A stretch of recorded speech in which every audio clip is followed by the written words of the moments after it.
to the Purpose Podcast with Dr. Jazz, where I'm your host, Dr. Jazz, and we journey to purpose together. Today, I have with me my friend Taylor German, and I just love Taylor. Taylor's just great. We met, where did we meet? At Bible study. And she was one of the people, I'm kind of a stalker when it comes to friends. I kind of make people be my friend. It is what it is. Why are you laughing? Because it's true. Yeah, and I just made like if I like you, I'm gonna be like, so we about to be friends. And that's what I did to Taylor. I just love her so much. I miss her. She has moved back to DC.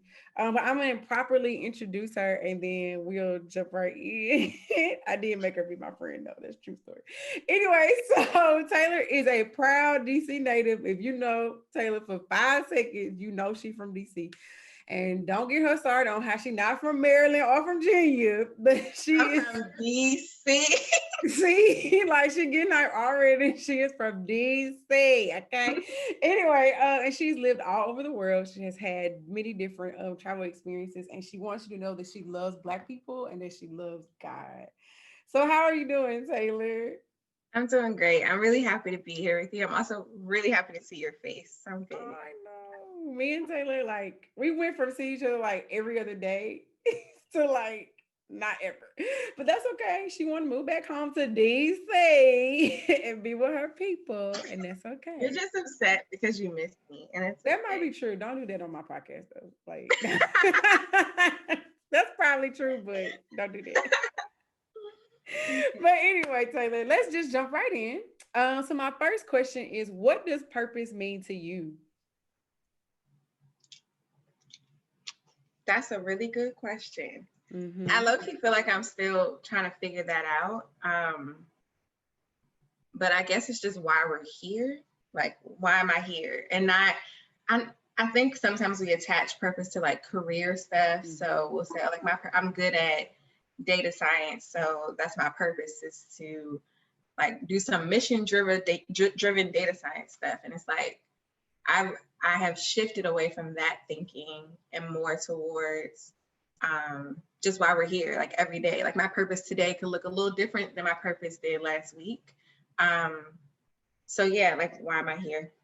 Okay, cool. So here on Earth, or I'm not trying to be funny, but like here, like Atlanta versus DC, or like, what do you mean by here? All of those things. So like, Okay. So when I used to live in Tanzania, I thought my purpose in life, like my reason for being in the world, was to educate people. And then when I moved to Atlanta, I was like, oh, my purpose really isn't education, but it's more of like community building. And when I moved back to DC, it kind of was like both of those things. And so I really just think like your purpose can kind of, it really just shifts. Like it shifts based on where you are, when you're there, like what God's telling you to do, how you feel. I don't really think we have this like one grand purpose and then you die. Like I don't subscribe to that. Like even in the small things, sometimes I feel like okay, so I just moved into a new home and I wasn't getting the house that I wanted. Like I went through this process for like 6 weeks and nothing was sticking. Like it was really pissing me off. Nothing was sticking. And I got to this house and I stood outside and I prayed before I walked in and said, hey God, like whatever neighborhood you want me to be in, whatever community members you want me to like touch or be touched by, like if this is this space, like make it happen. And then this house happened. And I feel like purpose is attached to things like that. So I don't know that my purpose is for home ownership, but I think my purpose in this process was really to be in community with specific people. And I may not have met those people yet.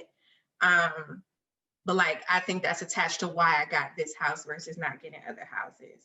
And like career stuff, I don't have no idea. Don't ask me my career purpose. Oh no, I switch my job 25 times if I could. I have no idea. But like, I think it's in those little things. Like, maybe tomorrow my purpose I'll wake up and feel called, or like God will call me to reach out to someone. And that's like a smaller, more intimate idea of purpose. I don't think it's always just like big, grand, I gotta move across So, what I hear you saying is that like there's purpose in each day, right? Like in each moment, in each movement. Because when I think about what you said about the house, it's like there, like I think it's cool that you said I may not have met those people yet, but I know that there's purpose in this house where I am today. So I think what I hear you saying is that there's purpose in each moment. If there's purpose in each day. Is there anything else you want to say alluding to that or like flesh that out some more for us?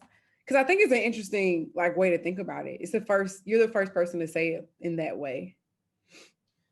Well, I guess I do struggle with that. I think even though I feel that in my heart of hearts, like my day to day life doesn't always reflect that.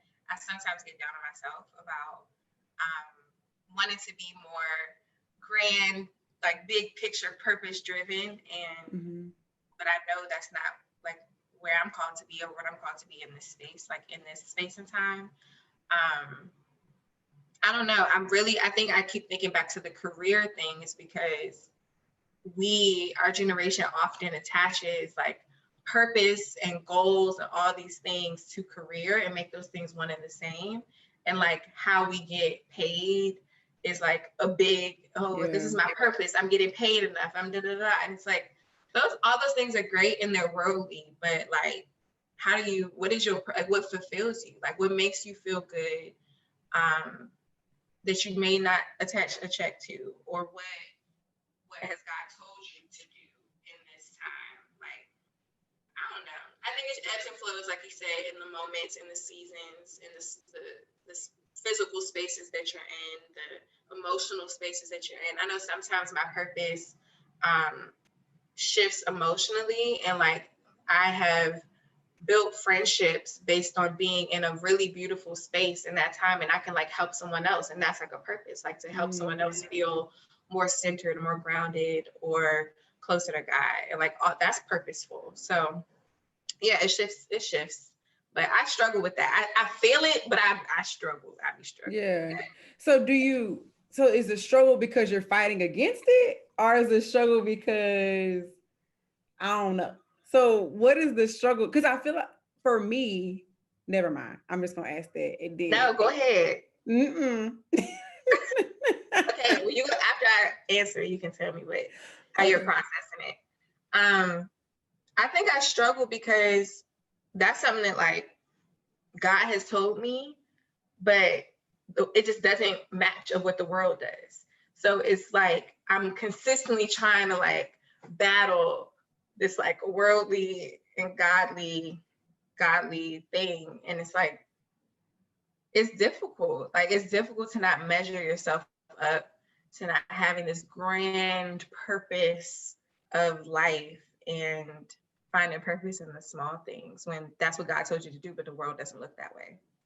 Yeah, that's what I was gonna say, like something along that line. So that's why. Anyway, so I'm.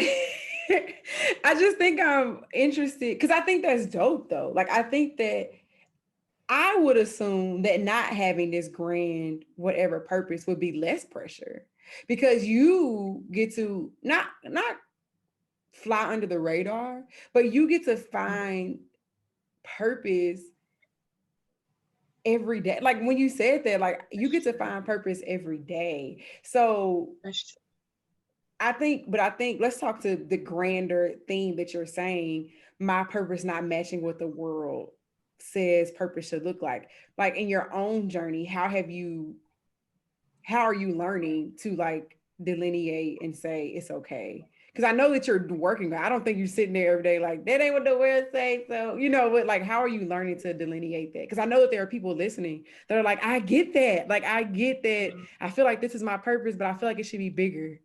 So how do Mm-hmm. you? What would you say to those people? Um, so I guess when I think back to what the world has told me what purpose should look like at every stage of my life, I definitely followed it.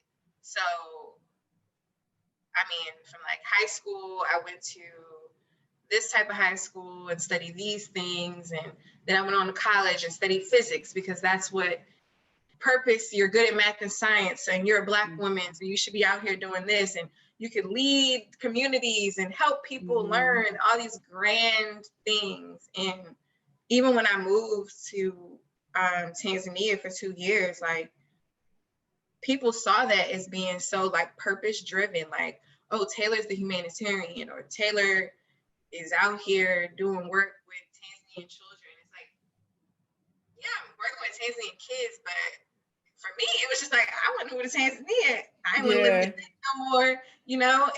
And even like thinking back to other stages in my life, going to grad school and get my master's, like, you go to grad school so you can learn these things, so you can go out and build something very incredible. And it always comes back to this just grand scheme idea. And I guess it really hasn't been until recently that I really felt like I'm starting to hear my voice in those things. So like, for example, I went off to college and I went and studied physics because someone told me to, and they told me you'd be really good at it. And I went into Tanzania because it was a good idea. And it was like, oh yeah, great. Like, humanitarian, great, go do that. And I went to grad school because that's the next step of life. Like, if you want to build a purposeful life, these are the stages that you follow. And it really hasn't been until recently that I started to recognize where my voice actually plays in all of those things. And that my purpose doesn't have to be defined by what other people think or what other people see of me.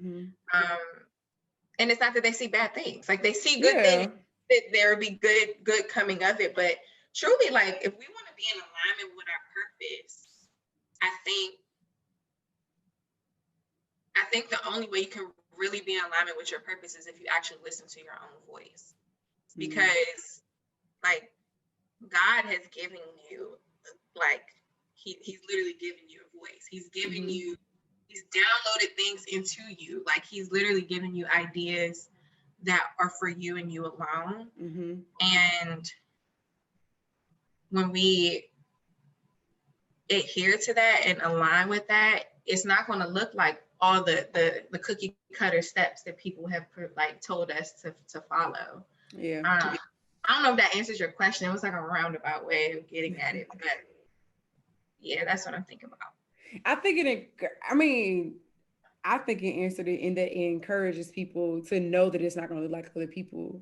It encourages listeners to know that their path will not look like other people's. There we go. Yeah. Because even when you were talking, I was like, bro, like, that is my life. Like, I started one major because I was supposed to be a medical doctor, right? And then before I even got to school, I was like, Mom, I'm not gonna be no doctor. Like, let's just like hang that up. Let's before just be even real. Yeah, like, it was crazy because it was like at Xavier, there's this program that they have the summer before you start for pre-med students, so you can get like one chemistry done or one biology or something. And I turned down the program because I was like, I'm not going to medical school, like, whatever. And then you're like, yeah, then you go to grad school because that's what you're supposed to do. And I'm like, man, that's my whole story. And just like you, now I'm figuring out, okay, I had this degree in this thing. I have these degrees in these things. Say, ma'am, you got degrees, honey. You better tell them. I can't.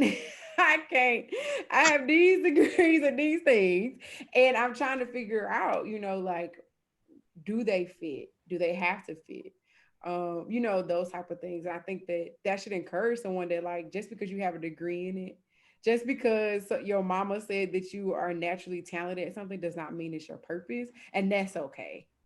You know what I'm thinking about too is that when you brought up the doctor thing, like, everybody can't be a doctor, and we're missing out. Like, we as a world, or like a city and community, whatever community you want to define it as, we're missing out on very unique gifts and talents and purposes when we attach and prescribe like ideas of what people should be.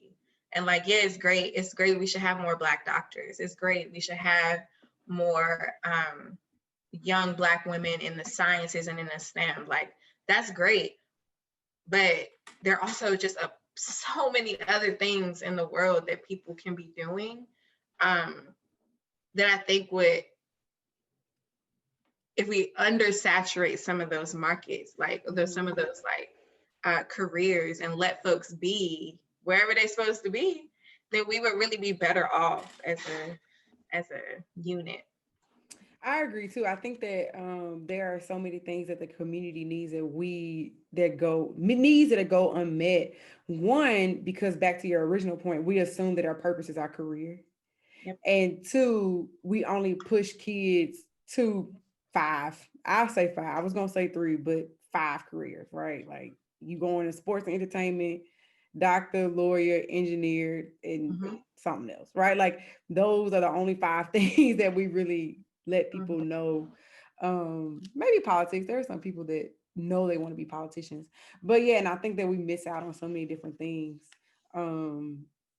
To your point. So yeah, I agree with that.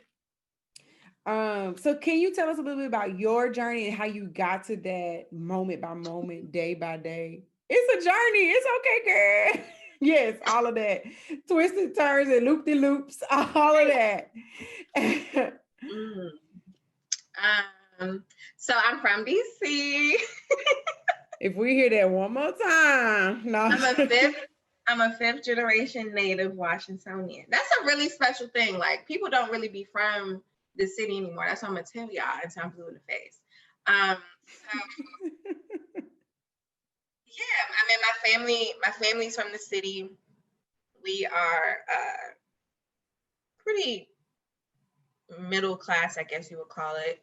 I was just raised by my mom. My dad is from Richmond, but I didn't grow up in the house with him. So I was just raised by my mom, and she was very much so a I don't want to call her a helicopter mom, but she wanted to make sure I was in everything. Like she wanted to give me literally all the opportunities that she couldn't even fathom. She had me in. So she had me in karate. I got my black belt. She had me in dance karate, which is dance and karate merged together. Up. That sounds like DC right there. Okay, who would have thought of it? She had me doing STEM classes and with Ben Carson. She had me doing like all these really cool. I played the violin for almost a decade. Like she just really wanted to expose me to a lot of different things that she didn't have necessarily access to. And truly, it wasn't until I got to college that I realized how much I took those things for granted. And you know, I didn't figure out something that I loved when I got to college. I went to college and I studied physics, and I did not know that, by the way. Yeah, I mean, could you imagine? I couldn't imagine. I mean, I imagine in that like you're smart, and I can see you in classes like annoyed and getting the stuff and being like, but I cannot imagine.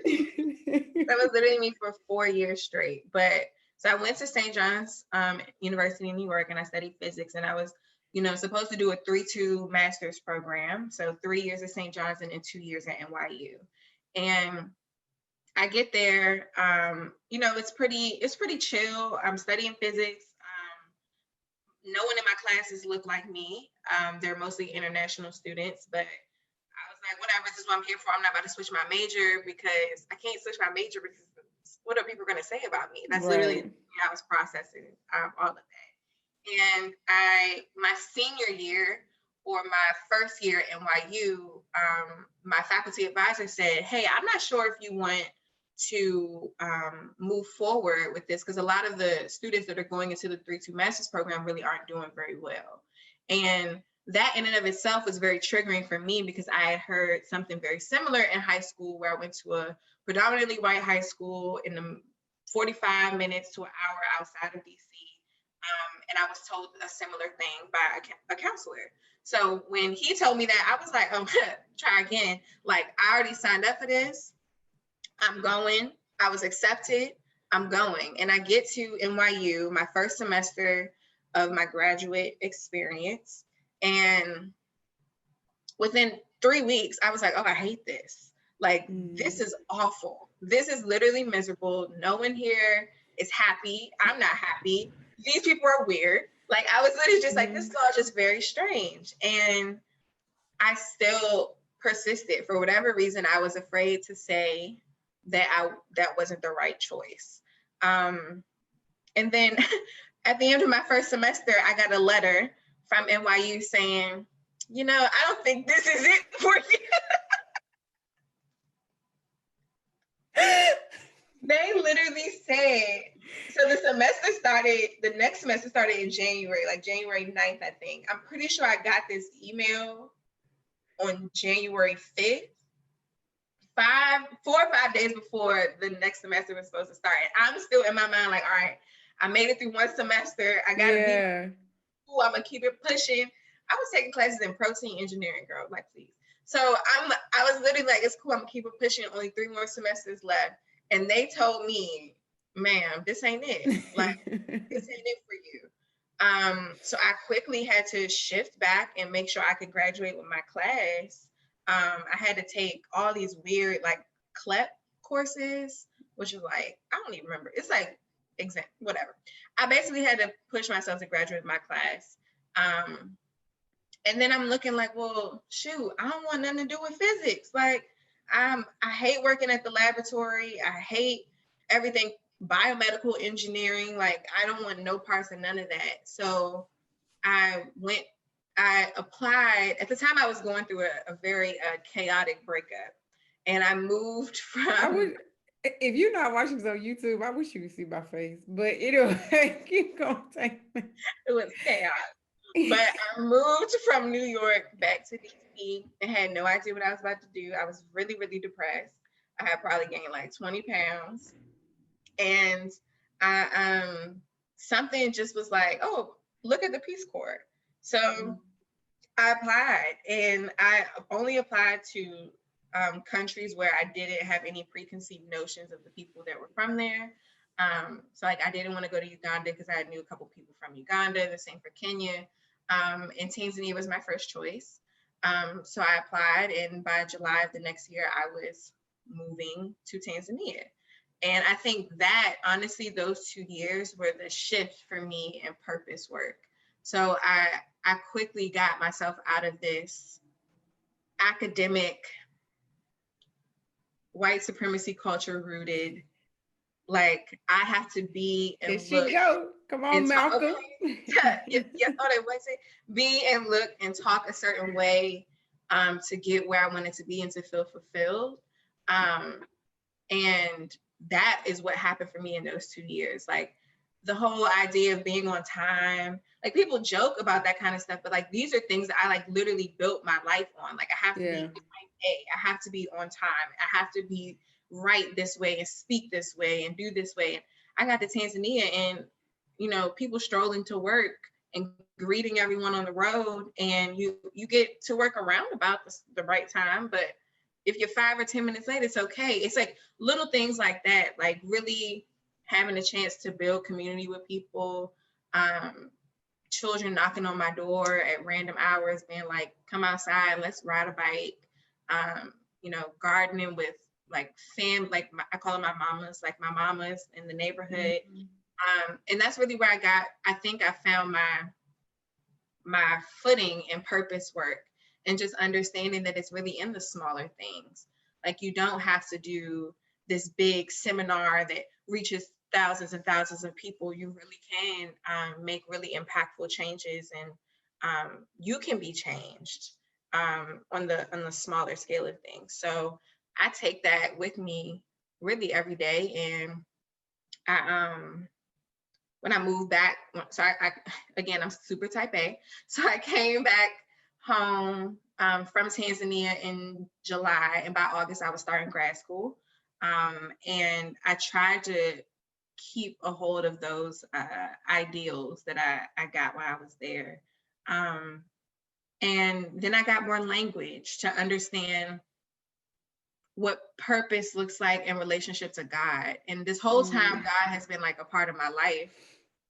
I felt like God had been like tugging me, but I didn't have the words to describe it. And I didn't really pursue an intimate relationship with God until I moved to Atlanta to have like a personal adult intimate relationship with him. And that I think the kind of combination of those two things, like what I felt in Tanzania and the relationships that I built and the work that I did, and then having like really deep grounding in God from my time in Atlanta, things just shifted for me. Like the Yeah. way that I see people, the way that I see opportunities, the way that I engage with the world completely shifted. So that's kind of how I got to where I am. And now I'm back in DC, and I started a Bible study, which is something I would have never thought, never thought that I would have done 2 years ago.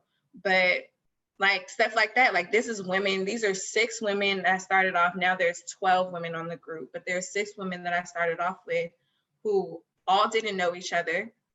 They were all in different kind of walks in their faith, and I just wanted to create a space for them to pray together.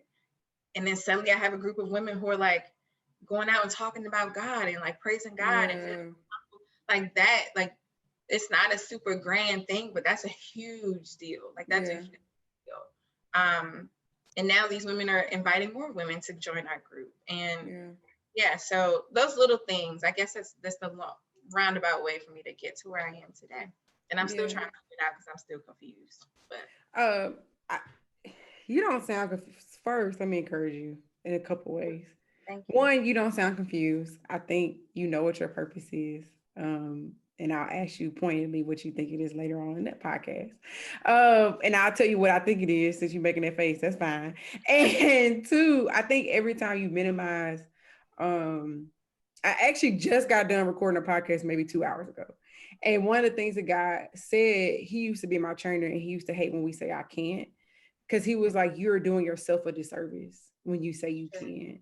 And it used to come with consequences of, I only said I can once. I learned my lesson. Okay. Ain't nobody trying to learn. But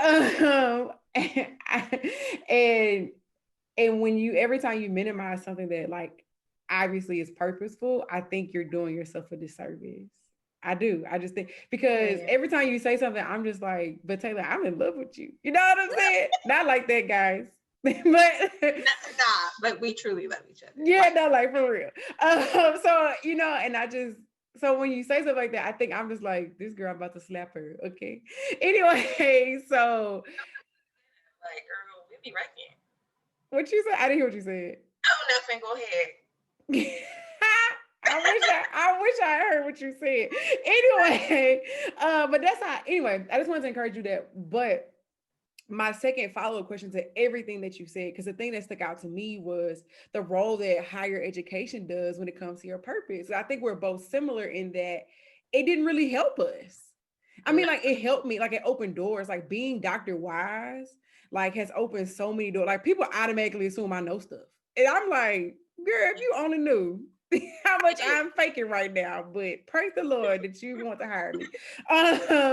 So I think that having degrees, right? Having an Emory degree, especially in South United States, means something, you know? So I think it has opened doors, but I'll let you speak to it and then I'll tell you what I feel. So how has your education kind of hindered or pushed you towards your purpose?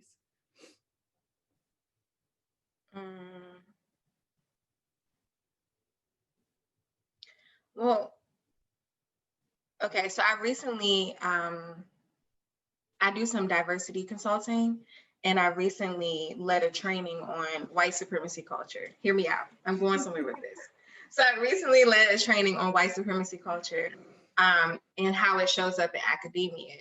And, you know, I kind of alluded to this earlier, like this, we got to be a specific time. We have to talk a specific way. We have to write a specific way, this worship of the written word. And if it wasn't written down, never happened. Like all of these kind of nuanced things that show up in academia really shaped who I was as a person, and to my detriment. So I think it's in a way pushed me towards my purpose though, because I wouldn't have had the knowledge, the language, the understanding had I not actually experienced these elements of white supremacy culture. So like I'm literally leading a training with faculty members and teaching them about how, you know, you're perpetuating some of these things when you call out a student for not pronouncing a word in the way that you think they should pronounce it. And I have actual experience of what that looks like is because I experienced it. And now I can touch other folks' lives and impact other people's lives because I actually experienced it. I think academia in and of itself has a connotation to it that is really prestigious, especially when you go to a school like Emory. And it can be a beautiful opportunity for you to explore and learn and try out new things and meet new people and move all over the world and do all these great things. But it also could be a hindrance if you attach it to your identity. And I think for a long time, I really did attach that to my identity. I did less at Emory, and I feel like part of the reason my relationship with God flourished at the same time as when I was at Emory was because I was supposed to be learning those two things at the same time. I was supposed to be attaching my identity to him and not to Emory University, Ross School of Public Health. And I really do think, like millennials, we do that a lot. Like we'll attach our identity to these accolades and to all these great things that we're doing. And yeah, I think it's now pushed me in a direction of just understanding. Like I can empathize with people who do attach their identity to those things because I know what it looks like because it was me. It was me 2 years ago. So yeah, I think in a way it's like ebbed and flow. Again, it goes back to like purpose not being this big grand thing, but you pick up pieces of purpose on the way. So I've picked up lessons that I've learned, and I can now reflect on what me being a student at St. John's University looked like, and then me being a student at Emory University looked like, and how those looked so different and why. And now I have this chance to engage with faculty members and staff members and students across institutions, and I can empathize and understand and explain to them, you know, what is showing up for them in their lives. So yeah. That's good. That's not where I was going, but that's good. Like, I think that makes sense of like you picking up lessons and shaping yourself outside of what that looks like. And that's good. I don't even want to share what I was thinking anymore, but share it. I feel like I was gonna say now. I feel like I should. What I was thinking more on is like on my path to purpose, on the path to purpose, because your purpose is not always tied to your occupation. I think it can hinder people because they think I have this degree in physics, so I must have to do something with it. And I think that what you alluded to, I think that college education shapes the way you think about certain things. Like, and I say my biggest issue with higher education is that it creates critical thinkers, but not problem solvers. And so now we have like this world full of people, if they have some form of higher education, they know how to pick problems, but don't know how to solve the problems. And I think my friends that do not have higher education, like their thought process is totally different. Like there's no bounds on what they can and cannot do because they didn't go through this process of molding and shaping that higher education can do. Again, we need doctors, we need lawyers, we need engineers. I'm not knocking, again, I got 3 degrees. Like, I'm not saying that you should not go to school, but I do think that school shapes us.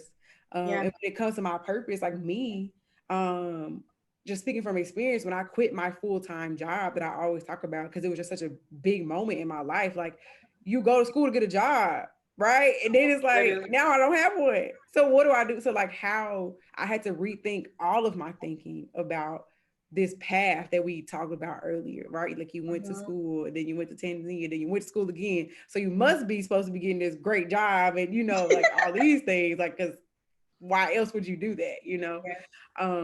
So yeah, that's what I was thinking about, which they're similar in that higher education it's a great thing.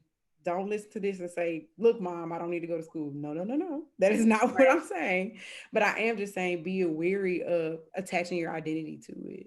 Mm-hmm. And I don't know if you knew me when I first graduated. I don't know when we met, but like I used to hate being called Dr. Wise or Dr. Jasmine or Dr. You hated anything. being called Dr. S in like in 2019. I came to Atlanta in 2018 and I called you Dr. Jasmine and you was like, you like cringe. I'm like, girl, you was a doctor. What you crazy? I'm gonna call you doctor. I want to call you doctor. Like you would just cringe. You had Cause I'm trying to figure out how that ain't where I was going with this story, but you know, talked about me, so I'm like, well, let me just listen to her go off on me. I mean, Jazz is one of those things like I'm always gonna be so proud of you in that way because you're smart. Like you're very smart. And even if you didn't have a doctor attached to your name, you're smart. But you went through and got 3 degrees and you deserve to be called doctor because of it. Like academia, it's just a weird, just a weird system, honestly, that I still find myself grappling with because we put in so much work over so many years and you stress, hair falling out, gaining weight, losing weight, looking crazy. Girl, I was huge when I graduated from Baylor. I was huge. Not done, lashes falling out, all these different things. And it's like you go through that and you don't want to attach yourself like your being to it, but it really is a huge part of shaping how you view and engage with the world and how you view and engage with yourself. Like, yeah, I feel like we got off topic, but whatever. No, we didn't talk about purpose. So now I'm going back. So, I brought that up because I think that what I assume your purpose to be is community building, and I'm gonna leave it at that.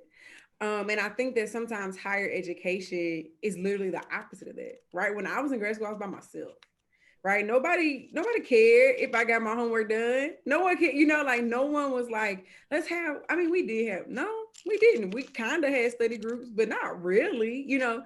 And I think that when it comes to purpose of any sort, I think purpose in general, we're here to help other people in some shape, form, or fashion. No matter how you define purpose, like there's some line of it that's about other people.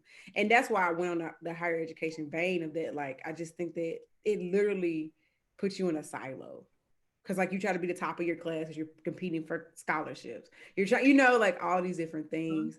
But anyway, we can move on from that, but that's what I was thinking about in like your community building mindset. Like you had to go literally across the country, I mean across the world to gain that. But look at you now, back in DC. One thing about higher education and with white supremacy culture. She loved Black people, y'all. I said it at the beginning. I truly do. And I like to think through ways to dismantle the system that exists, that kind of permeates all of our institutions. And white supremacy culture in and of itself is this idea that the thoughts and feelings and beliefs of white people are superior to that of other people.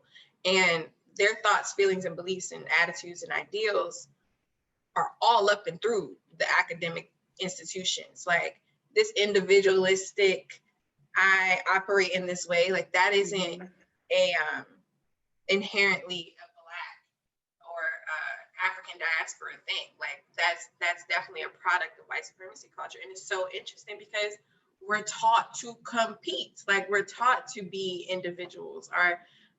You're praised for being able to work independently. And it's just such an interesting idea when you think about how much of that like you have adopted for yourself.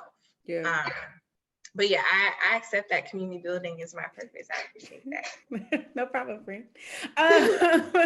Because I mean, like all jokes aside, when I think of you and when I think about the work that you do and the things that you're passionate about, it's always about bringing other people to the knowledge of something, which is community building, and bringing people who are not at the table to the table, which is another thing of community building. So that's what you do. That's what flows out of you. And I think that, yeah, it makes us better as a unit. Even in our friendships, like there would be times when Taylor like, we about to talk about this.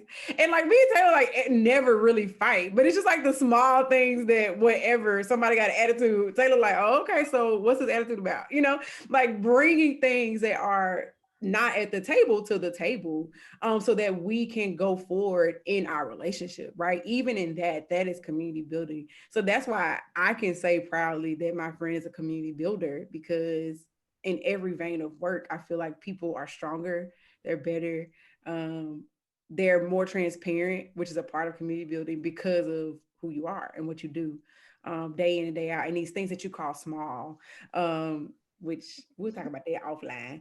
I was gonna say, don't start it to my therapist up in here, please. Okay. Back to the podcast. So Taylor is a community builder. Yeah.